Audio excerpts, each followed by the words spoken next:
got to put that little snippet in there, let them know, hey, I was out of the country, baby. Nah, if anything though, man, I just want to make sure I get it right, bro. I got to get it right the first time. You know what I'm saying? I ain't gonna lie, man. I feel like I'm low key nervous cause it's you, man. Man, come on, man. We've been, man, I've been knowing you since you was over at another building. You recorded my daughter. You recorded a song for my daughter. For real? She's 22 now. And she was probably 10. She was 9 or 10 then, bro. I do remember at Dream Dream- Rich Studios. Yeah, Yup, yeah, Dream yeah. Rich. So I mean, Over there with Derek. you Yup, ain't shout sitting here out with to a Derek. stranger. You know what I mean? Yeah, You know what I mean? You sitting here with a familiar face. yeah, yeah. You know what I That's mean? love, I that's came to love. you for help.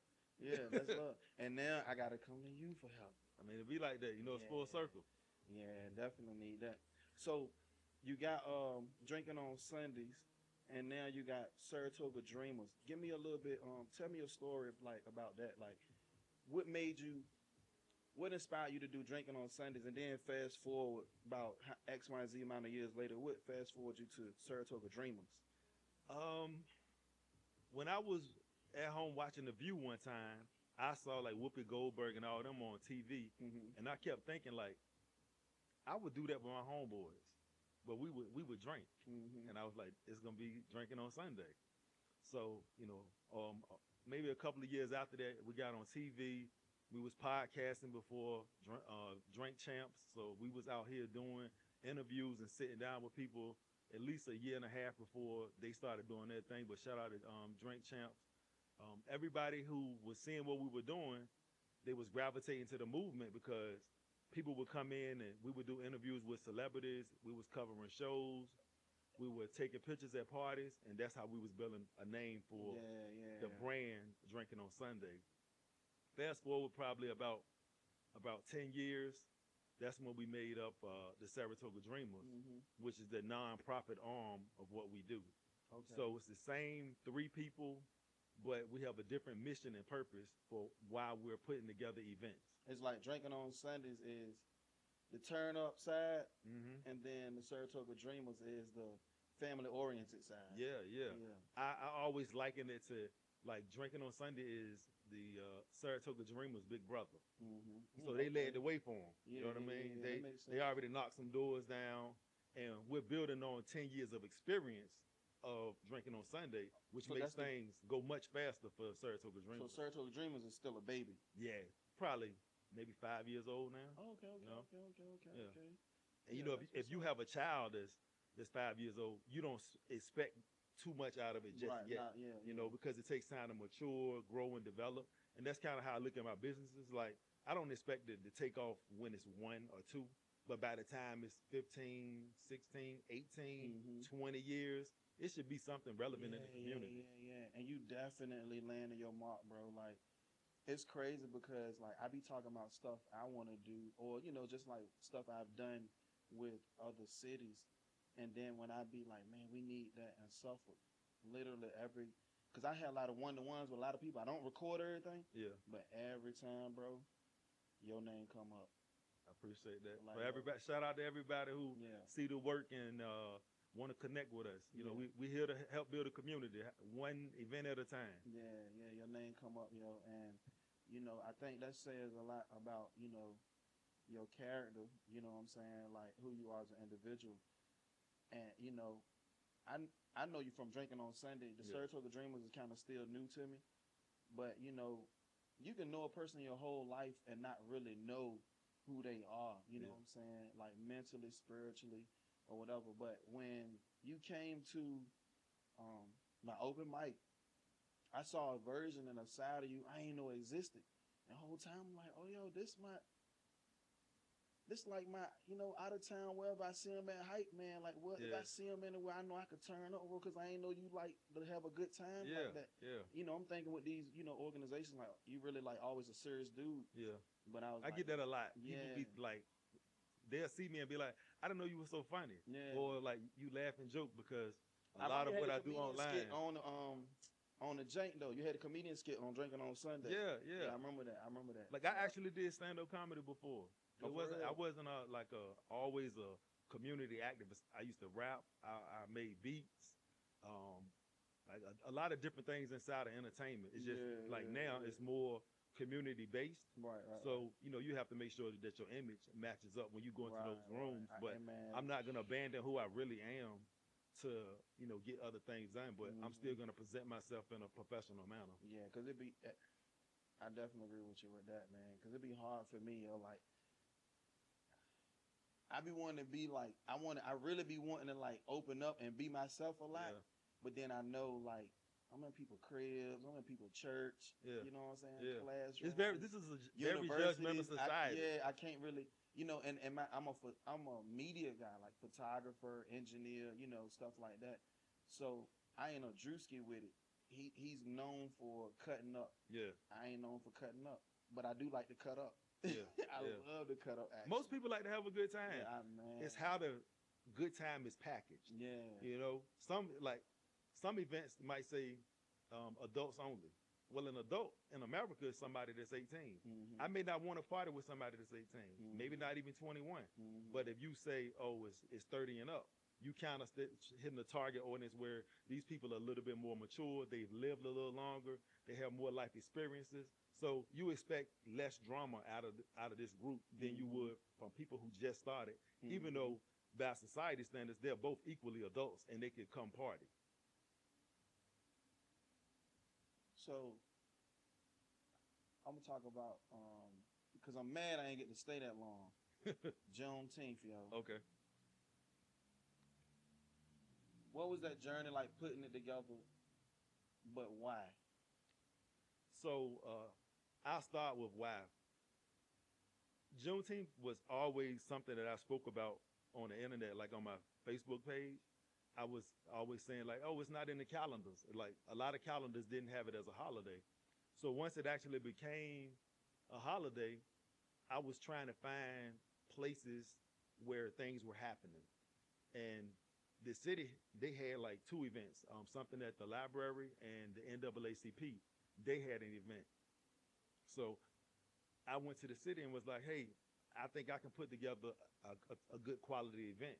And that's what they allowed me to do. And that's how I produced the Juneteenth Festival, the first one last year and the second annual this year. I And love it. both of them have been great. So what was the pros and cons from last year event to this year event? Because I made it to last year event. I, I did get there kind of late, but it did shut down kind of early. It was like 5 o'clock. Yeah. But this one, I think y'all took it a little later. I would think the biggest con was the heat from last year. I It do was remember that. really hot. Yeah. So this year we intentionally started later, so the sun would go down and give people, time to cool off and everything. That was the biggest con. The pro was just seeing people come out and see somebody from their community put an event together at the festival park. I was the first person to rent it. So to see that and to see the love of everybody coming Oh, together, that's history. you know what I mean? You're And the first person to rent the festival park. yeah, Roshan Holland, aka Drinking on Sundays, aka Saratoga Dreamers. Yeah. Okay, that's dope. yeah, yeah. Yeah. And since then, I would say another pro would be I've done a spring break festival there. Obviously, I just did another Juneteenth festival, Okay. and I'm putting together the gospel festival right now. And Okay. all of these events have been free to the public. So, people are coming out having a good time, enjoying themselves, and they're in the community with each other, and they're It's seeing needed, somebody Paul. that It's needed. they literally know is from here. Like Yeah. I'm from Saratoga and from Holland, so they know exactly who I am. Yeah. Mine is about 5 years. I've been in Virginia my whole life, so I'm 50 now. So you're talking 45 years in Virginia. So you from Holland? Your last name Holland. Is there any correlation between? My family owns a lot of land out there. So, Okay, yeah. yeah. Because Like- you got Mazzelle Town, and Yeah, like we yeah, know yeah. Mazzelle. Yeah. You know what I'm saying? Like, So my grandfather, the street that his house was on was Holland Corner Road. So Okay. like the mail would come, or back in the day, you might have to call and give somebody your address over the phone, and I'd be like, yeah, something, Holland Corner Road. Is the street named after you? I'll be like, I guess so. so beyond Roe Holland, like, give us your titles with explanation type. You know what I'm saying? Like, give us like, So I mean, obviously I'm a father. You know what I mean? So I take care of, my kids. They've been with me for a long time. We're building a family compound together. So that's something that's like super exciting for us. I'm an uncle. I got a nephew that's in the NFL. I got um, I got other nephews. I got a baby nephew that I help take care of. I have nieces that I look out for. I'm a new grandfather. I mean, my grandbaby not even a month old yet. You know what I mean? So Congratulations on that, yeah. I wear a lot of hats, not just inside of the community, but at home also. And people they expect a lot out of me because I'm putting out a lot of energy. Mhm. Not just at home, but out in the community too. So Mhm. I like to decompress by going out of town, traveling. So I travel a lot to just not have to deal with the expectation here, where I can just kind of let my hair down a little bit when I'm out of town. Mhm. So, I read you served 20 years in the military. How does that shape who you are today? It's the discipline of getting up every day for 20 years and doing a lot of the same things. Like everywhere you go, you was gonna PT. So you was gonna probably run, push ups, sit ups, jumping jacks to kind of get your day started. Or you would end your day with that. And that was like the whole time, maybe Monday, Wednesday, Friday, you were doing that. So that was one of the things that helped build consistency. And once I retired from the military, which I've been out 12 years now, I still work out. I still do cardio, like either 10 minutes on a bike or a treadmill, Mhm. or I run a mile. Okay. So there's nobody's making me do that. There's nobody out there testing me like we were getting tested in the military. But I'm still sticking to it because it helps my mind stay sharp. It helps me stay focused. I usually make a lot of decisions and get a lot of ideas when I'm out running. So where was the moment where you realized defining where was the defining moment you realized your next mission would be serving your community instead of in uniform? So this is kind of funny. So when I was about to retire, about 1 or 2 years before then is when I started drinking on Sunday Mhm. because I felt like I couldn't wait until I retired that I might be behind. So I was like, I'm just gonna start now. And we were doing interviews. We were doing I open remember mics that. at Vanity, I remember which is that. now Vanity is Guava now. But Okay. back in the day, we used to do open mics there, and I was building relationships with artists, people that would become future executives, that were making music then. That now they high level, and I just met them at this open mic. Of that was something that I was putting in play to help build the brand Drinking on Sunday. So I mean, we was taking pictures. We was going to every party we could. I had my business partner going with me. I think we did about 65 or 70 parties in one year, Wow. Yeah. just going out taking pictures. Yeah. And he would take the photos and I would work the room. Like, hey, I'm Bro from Drinking on Sunday. Mhm. Follow me on Facebook, Mhm. Instagram, and Twitter. That's how Mhm. we built our following. And Mhm. once we had a following, we started producing our own events. So you came here to look at your photo, but while you looking at your photo, guess what pops on your timeline? Our next event.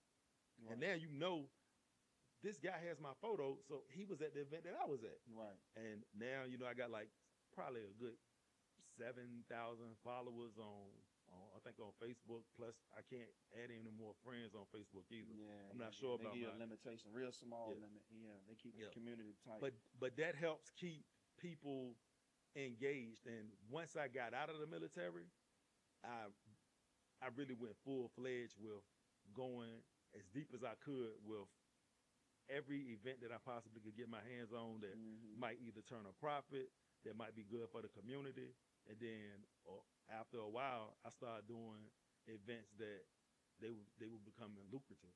Like Dipset and the Locks was a crazy event at the Norfolk Scope, and it was a sellout show, and we caught it at the right time, and that was the moment where I knew Was that this after? what I'm supposed to be doing. Was that the one after COVID? Yeah, it was Yeah, in that was 2021. there. Yeah, yeah. I I was was the there. one. I was Yeah, there. yeah, yeah, I was yeah. there. You did I was you there. did the 360. Sure did. Yeah, Sure yeah, did. I yeah. was We there. did over 5,000 tickets And I at greatly that event. appreciate that. That was lit. That was probably the most litest event post COVID ever. I mean, it's historical. You know what I'm saying? Like, Not only is it historical from the aspect of at that time, it was the first event that happened in the state of Virginia right after COVID. But also, a lot of people may not know this, but after that event, Swiss and Timberland saw our show and they decided that it would be a good versus for Dipset and the Locks. And everybody knows Jadakiss went up there and said, "I'm outside." yeah. You know, that wouldn't exist without the event that we did. Oh, for And real? shout out to Jadakiss. He actually said, you know, that our show was the one that Swiss and Timberland saw, and that's how they decided to do the one in Madison dope, Square man. Garden. So What that feel like for you though? Man, that gotta make. I would feel like a superhero. it's like it confirms what you already know, yeah. that you know you can do this at a high level and you can produce excellent events with celebrities locally, internationally, whatever. But it's the work that you got to fall in love with, because sometimes what you put together, it might not work because it might rain. It may not sell enough tickets. You could have did everything perfectly and it still not work out. Right? But do you give up? No, you keep going. Yeah. You know what I mean? I probably got more failures than I got successes, but my successes are bigger than my failures. Yeah. There's no comparison. Yeah. So many veterans struggle to find purpose after retirement. What helped you transition successfully? Starting early, starting beforehand, and watching other people that were trying to go corporate, and no knock on those people, right? That like, hey, when you retire, you're gonna go back into government service. Which once I retired, I went into government service for a couple of years, but I knew that's not what I was supposed to be doing. I could feel it in my spirit, right? And I couldn't ignore it. Turn up. Yeah, and I knew, like, Build the community. if I really lock in and don't give up, I'm gonna get somewhere. And the same year that I actually decided, like, yo, I'm just gonna lock in, that year was the year I got Entrepreneur of the Year award. And all I did was focus that whole year, and I knew this is what I'm supposed to be doing with my life. So that made me go further, faster, more aggressive. You know what I'm saying? Like, we're trying to get deals done, contacting people, hitting up venues, building relationships. And, you know, once you knock on the door, you knock on 10 doors, one of them gonna open. Right. Looking back, what lesson from the military do you use almost every day? Early is late enough. So don't be late for things that you're supposed to be at. And most importantly, nobody has more time. We all have the same amount of time. It's 24 hours in a day.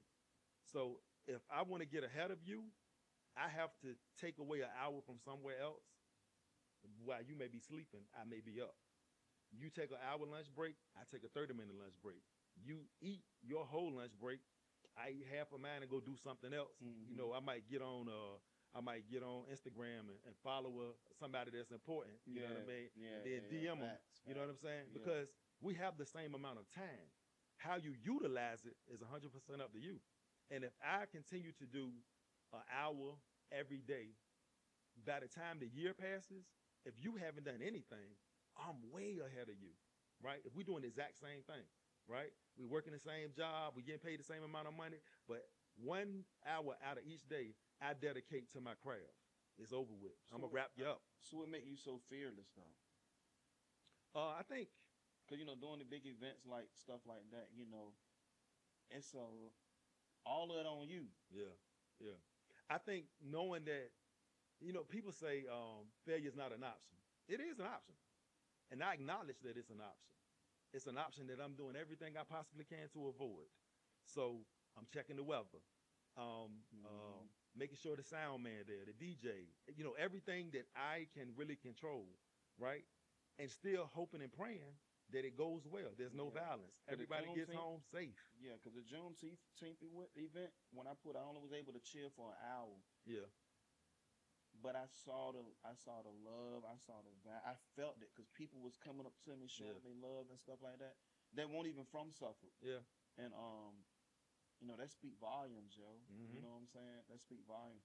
And, you know, I know it ain't easy doing an event like that at that magnitude without, you know, breaking a sweat, but then not showing it. You don't show it. You know Yeah. what I'm saying? We still Yeah. see you pop out, like, do your thing or whatever, you know what I'm saying? And, you know, I see you in rare places where a lot of people don't, you know, go where we might party at sometime. I mean, you be a lot of places, I be a lot of people. Sometimes we run into places where, like, ain't really too many of us in there, but we see each other. Yeah. You know what I'm saying?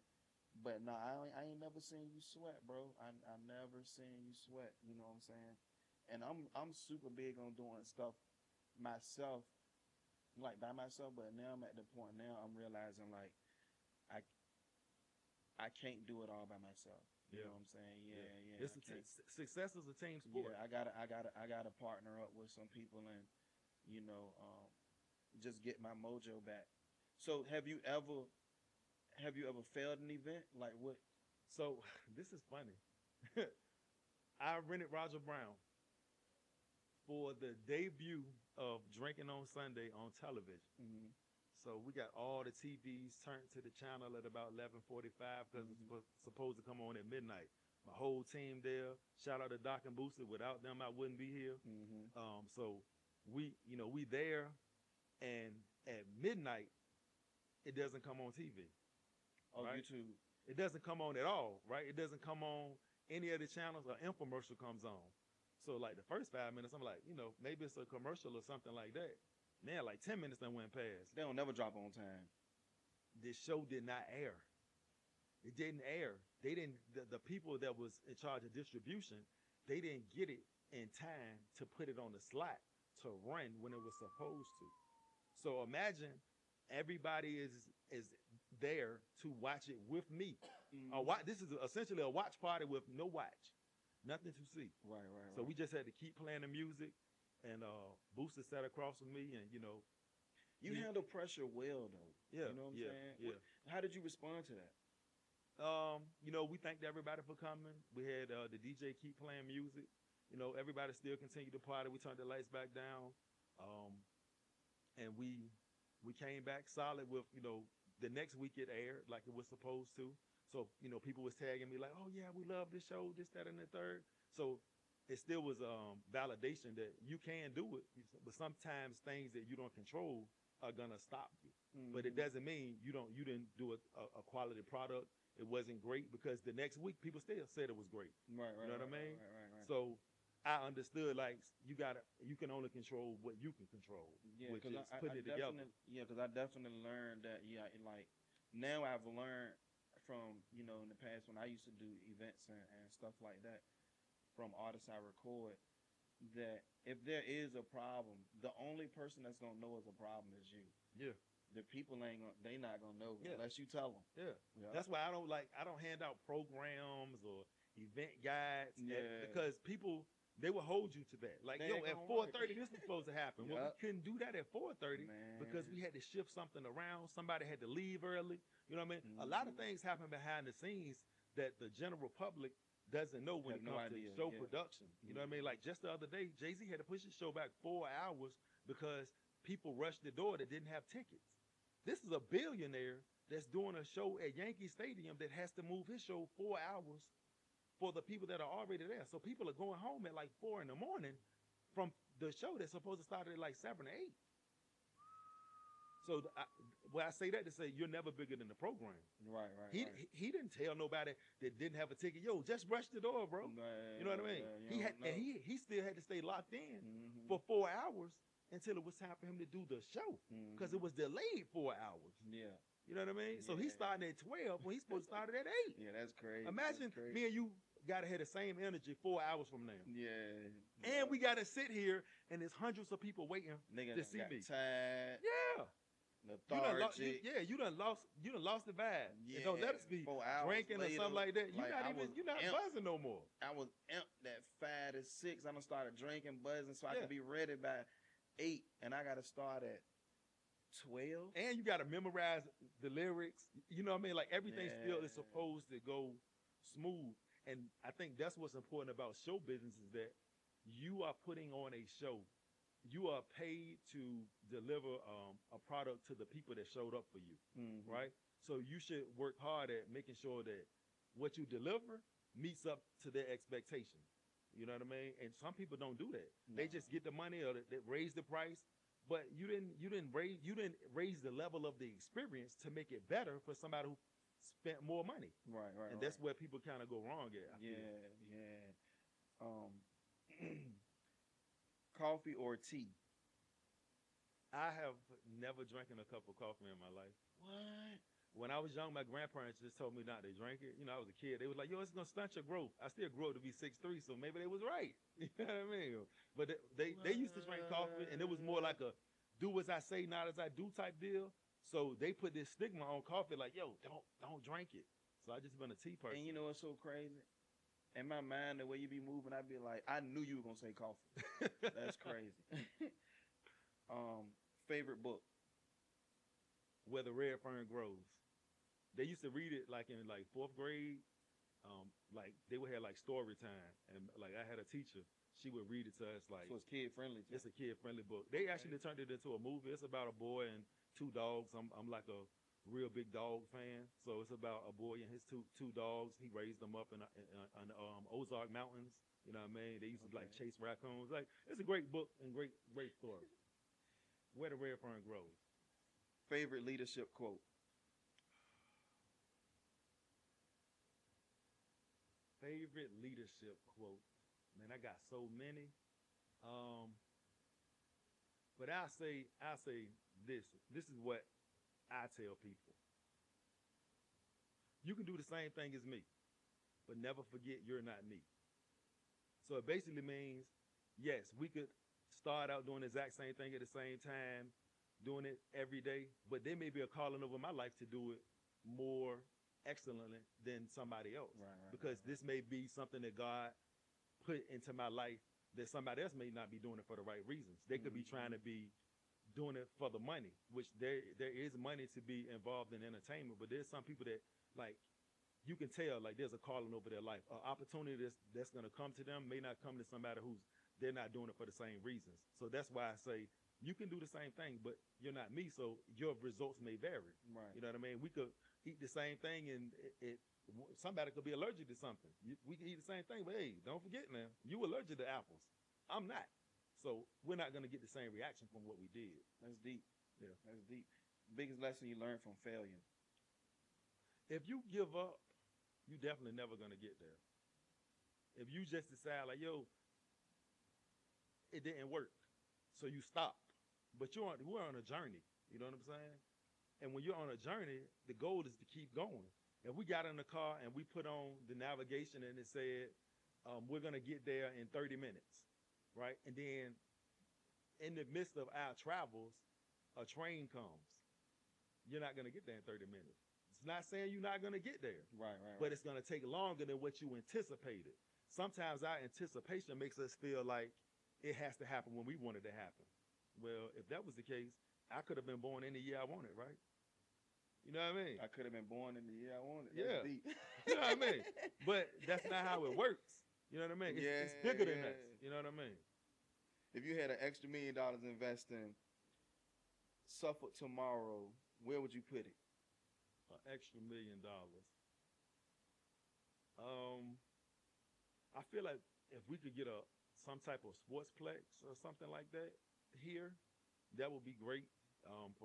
And that was just on one. I think that was like one day. 40,000 people came. So let me expound on that for a minute. So he just said 40,000 people attended a Peanut Fest, which is about 20 more thousand than what the amphitheater in Virginia Beach holds.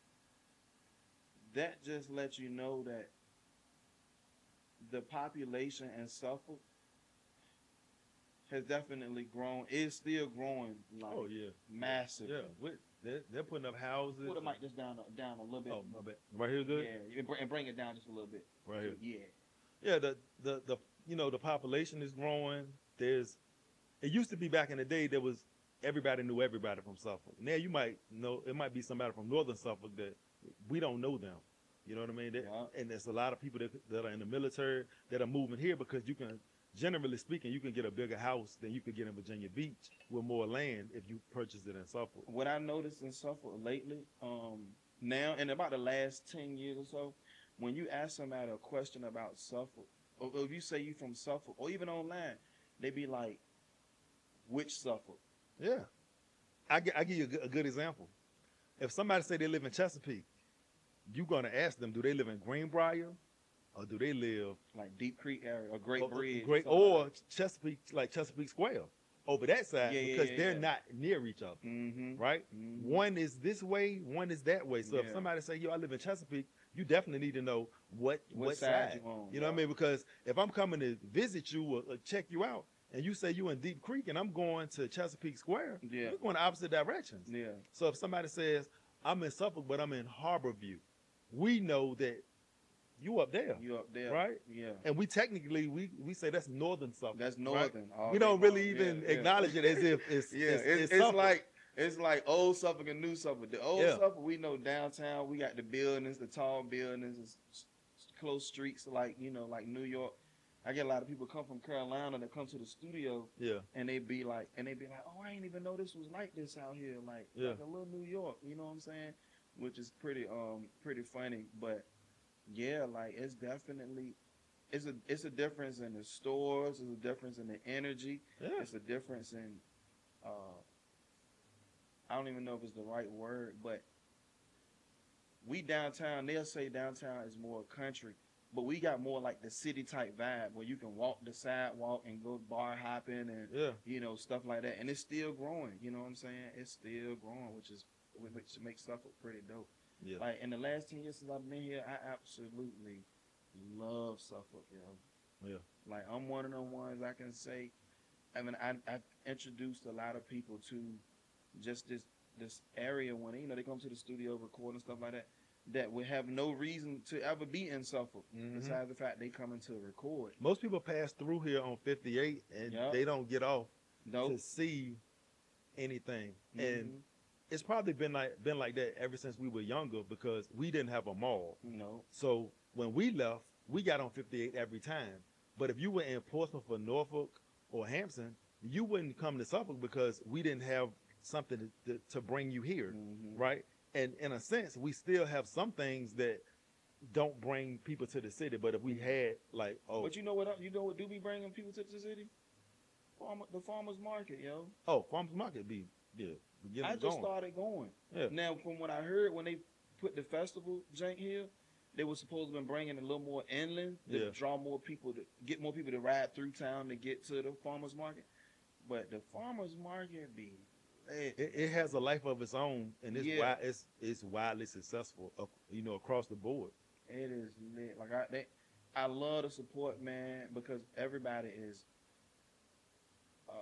self-made with their products and stuff like that. You know what I'm saying? There's other events that are like super huge. You got Taste of Suffolk. Taste of that Suffolk, one does excellent.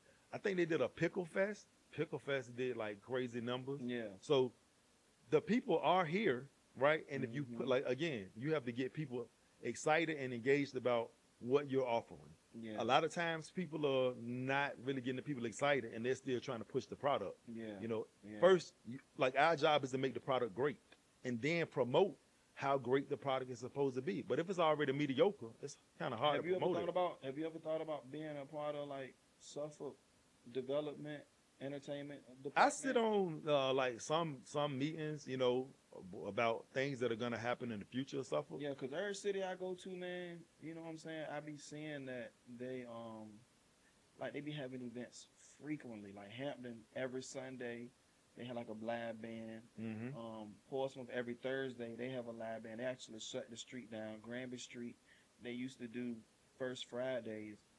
We got the Taste of Suffolk, but that thing only happened like once or twice a year. Yeah, but they do TGI Fridays, right? So they do like Suffolk do. Yep, they do So a what's band. that? They do a band at the festival park up until I want to say after the 4th of July, and then they move it to the hotel. So that's every Friday they do some band. Like so, it might be an R&B band. I think I caught one about 2 weeks ago, but it was before July 4th. Yeah. But I went down there because I went to one of the food trucks. Wish I could remember the name of the food truck. They ain't had no name on the side of the truck, but it was some of the best chicken I ever tasted. They say they be over there in Planet Fitness parking lot. So if y'all know who they are, definitely tag them and inbox me about that one for sure. But yeah, man, I ain't gonna take too much of y'all time, man. I just wanted to appreciate Ro for coming through, man. I knew you weren't gonna let me down, you know what I'm saying? You know, And straight from the DR, I'm here. like, and I gotta give you flowers because you write about like perseverance and staying like at it. Don't quit. You ain't quit. Cause I don't believe in that either, yo. Like you gotta kick me out. You know what Yeah. I'm saying?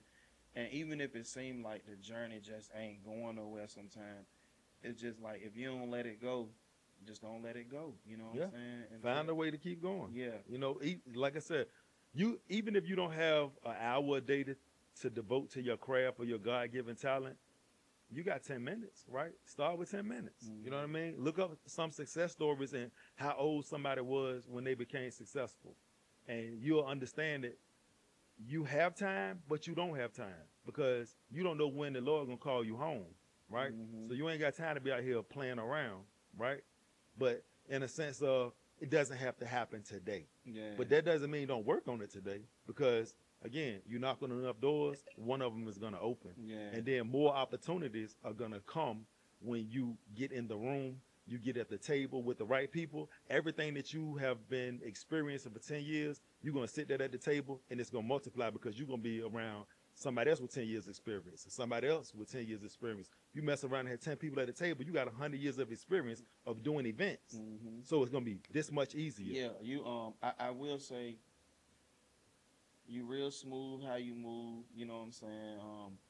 You definitely ain't nothing about what you do is selfish. You know what I'm saying? I love when you did that block party thing. I heard it was like a little bit of you know, here and there, like some obstacles you had to Oh yeah. face to do that joint. But the overall outcome of what you did, man, when even like to even have people come to my studio, yo, the love was felt so crazy, and, Yeah. and I was like, that's why I said like I know for me, you know what I'm saying, and we could just talk off of the camera, but Yeah. but like the love was so crazy, bro. People came in here, bro, and they didn't want to leave. Yeah. So when it was time for them to get on the bike and go back out, they was like, already? They was like, no, I want to stay. Like, I don't want to go. And for me, it let me know I'm doing something right when it comes to engaging with people and stuff like that. You know what I'm saying? It's important to me, yo. I love making people feel good, man. I think it's a superpower. You know what I'm saying? And us as black men, like, we could change the energy in a room from when we walk in just by speaking to people. You know what I'm saying? We can instantly change the energy in a room just by simply like speaking when you walk in, yo. Yep. And like, yeah, bro, like I just say whatever you doing, man, I definitely want to see it more frequent. Yeah. I want to definitely be a part of it, you know what I'm saying? And like just keep going, bro. Like I know the city and the community appreciate you. I know I definitely speak for the people when, I could just say thank you. You know what I'm saying? I appreciate that. Yeah, no I appreciate question. that. I do it for y'all, man. Yeah. It ain't about me.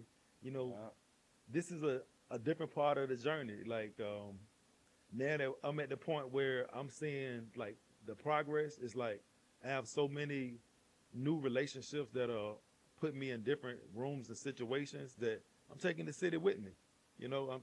I'm not abandoning what I do here. Yeah. You know what I mean? Like there's always gonna be a footprint of what I do here and signature events that are gonna be for the people of Suffolk. But I'm on the road. I'm doing things with Kanye. I'm doing other events, across America that are big, mostly in Vegas. So a lot of things are happening, a lot of moving parts, but I ain't gonna forget about home. And one of the things that I want to say is that my grandmother had told me once, she told me I was gonna make it, however I wanted to make it. But she was like, don't ever forget where you come from, And she told this to me years ago before anything was happening. And it's like, yeah, whatever, grandma. You know what I mean? We getting primo wheat today or not?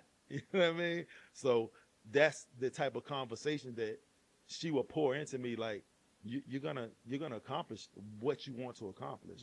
And around 10 years ago, I had made this post and the post says, "I won't be surprised when I make it." It says, "Trust me, I won't be surprised when I make it." And every time something spectacular happens, I go back to that post. I'll go look it up, and I'd be like, "How did I know?" But you got to believe in yourself. Yeah. You know what I mean? You got to want it, and then you got to work for it every day. Ain't no days off. Yeah. It ain't. You woke up, you in your right mind, you physically able, you should be on the grind. Yeah. You know what I mean? You should be on the grind. Because if not, there's somebody that is. Mm-hmm. You know what I mean? There's somebody they're going to put in that hour, and eventually they're going to pass you because you took time off. Now, what keep you humble, though? I would say just understanding that I could lose it at any time. You know, nothing about me allows me to escape the fact that I'm a black man in America. There's a lot of obstacles that we already had to face just to graduate high school, to get a good job, to take care of your kids, duck child support, friends going to jail, catching Fed charges. Like you see it all, you see it around you. So if you get elevated, you know, you have a better situation financially or whatever, don't alienate your people, right? But also maintain your peace. You know what I mean? By keeping distance from certain situations that could damage what you're trying to do. So I stay humble by never really switching up on the people that was my day ones, and also just understanding that, I mean, you could lose it. Yeah. You know what I mean? There was once upon a time that I didn't have any of this. I don't want to go back to that. Yeah. You know what I mean? Yeah, So yeah, I try to be as humble as I possibly can, help out as many people as I possibly can when I can. I can't do everything, though. I'm only one man. So I talk about this all the time, too, though.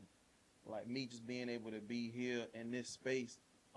People gave me the history on it about it being in downtown Suffolk, and I ain't gonna lie, I never saw me being in this space, and it's dope that we actually doing an interview right now in downtown Suffolk, where you can look right outside to see, you know, patrons and cars passing by and stuff like that. And then what do Suffolk look like in the future for you, like through your eyes? I think it's gonna grow, and we're gonna have. I mean, we got good nightlife that's here now. There's a lot of black-owned establishments, so that's good for the culture. The city as a whole, the population is growing, so there's gonna be, you know, more things that are gonna be needed to keep people here. I always say, don't let your tax dollars leave the city. So I got to spend money on gas.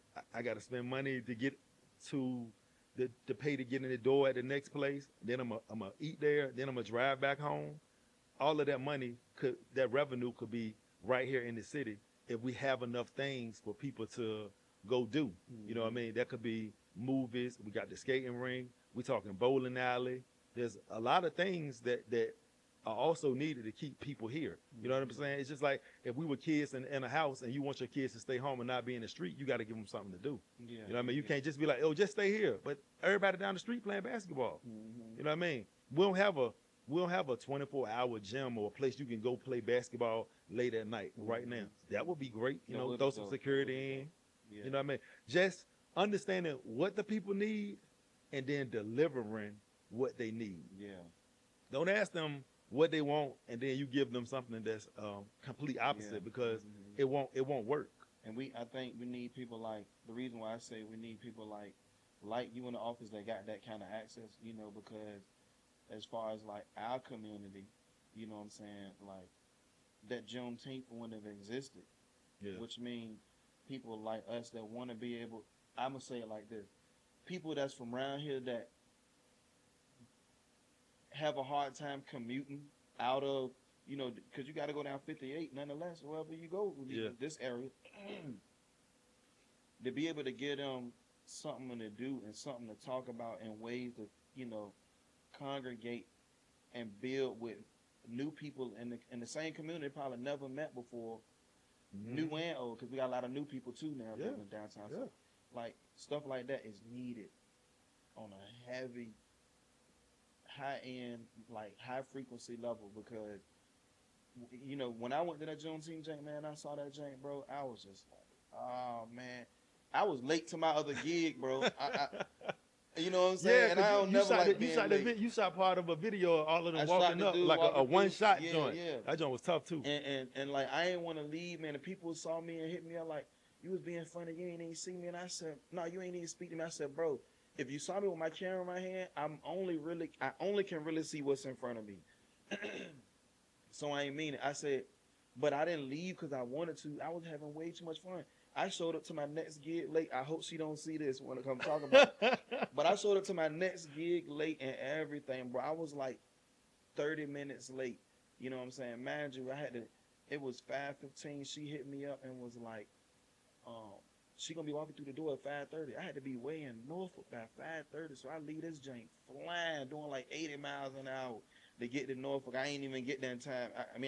I got there like right before, like 10 minutes to 6 because I like 20 minutes late. 10 minutes to 6 because it was supposed to be a surprise jank walk through. Yeah. But I was having so much fun out here, bro. I completely forgot about the next gig. I didn't even want to leave because I was like, oh man, I'm ready to vibe with everybody. Yeah. I love being able to vibe with my people. You know what I'm saying? Yeah. I love it, bro. It's special. I love it. It's yo. special. I like to be able to tell them what I got going on, how important it is for you to listen. Come do a photo shoot because boom, boom, you deserve it. You owe yourself that. You know what I'm saying? Yeah. Like, it's a dope feeling to uplift other people, man. You know what I'm saying? And to be able to be in a place where, like, I ain't got to go to no stores, do it right here. Yeah. The people are right and there. And it's presented by us. Yeah. Yeah. And the people that are there, they understand it. They feel it. They come out there with a sense of expectation. Like, I'm going to see my people out here. It's going to be a good vibe. You know, it's going to be aunts, uncles, a mom and a daughter. I seen like grandmothers out there. Yeah. I seen people with kids and strollers. You know what I mean? Because we're not selling the idea of just coming to party. We're, like, this like a family reunion. Come out here.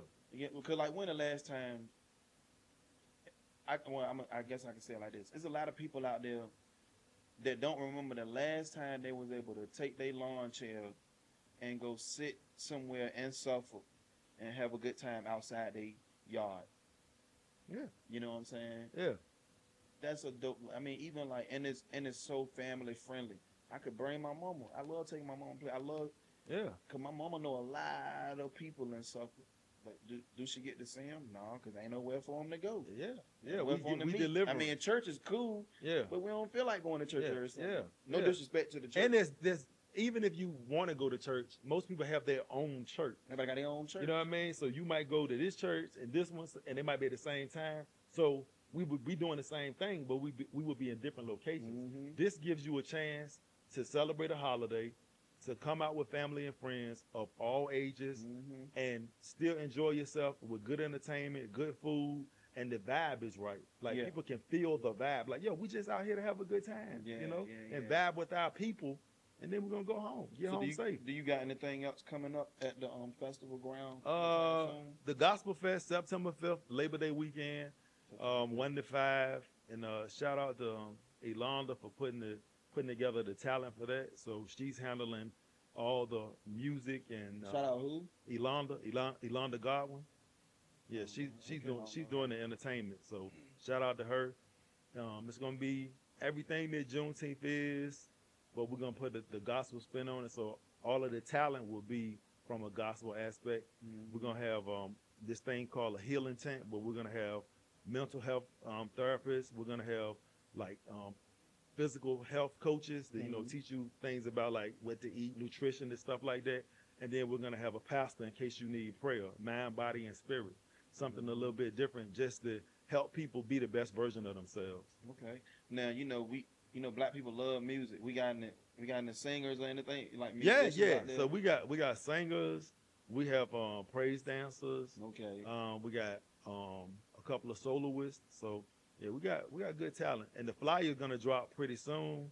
Once the flyer drop, I know even more people are gonna want to be involved. With like, I got plenty of vendors and talent already lined up without a flyer. Yeah. So I already know that that's gonna be a good event. That's what's up, man. And what's the date on that?